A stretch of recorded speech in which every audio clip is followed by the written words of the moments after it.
When was the last time you felt like you were talking to a real human online? I mean, truly, undeniably human. Not a bot trying to sell you a crypto scam, not a corporate account mimicking Gen Z slang, and not an algorithm-fueled puppet shouting for your engagement. Over the last few years, the internet has started to feel thin, like an empty mall at 3 a.m.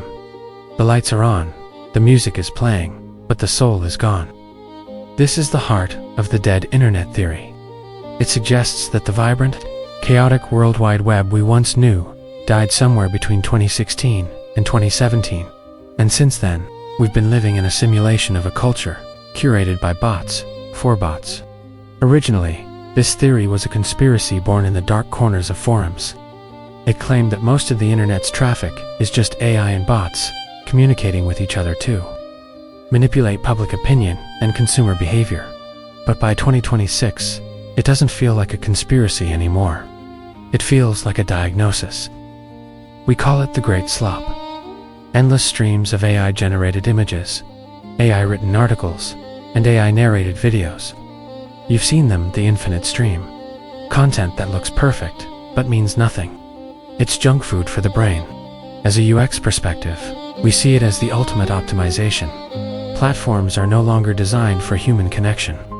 They are designed for retention time, a metric that doesn't care if you're happy or if you're even real. Here is the terrifying part. AI is now learning from AI.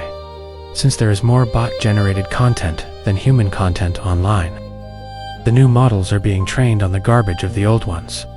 It's a digital version of Habsburg inbreeding. The colors get weirder, the logic gets thinner, and the uncanny valley gets wider.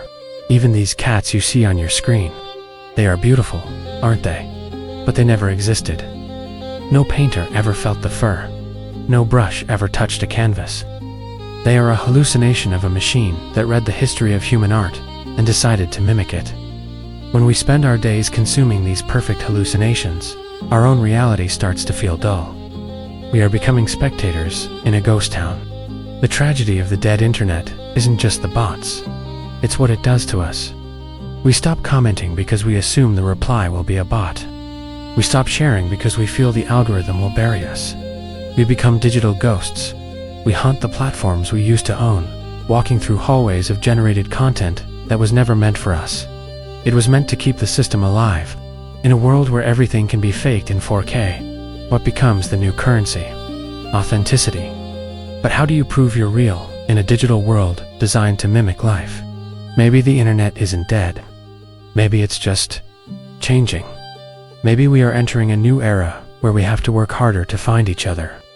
The more the machines fill our screens with perfection, the more we will crave the flawed, the messy, and the real.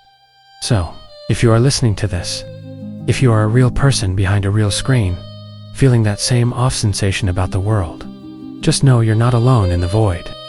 Leave a comment that only a human would write. Tell me a story. Because as long as we keep talking to each other, the internet, the real internet, will never truly die. Are you still there?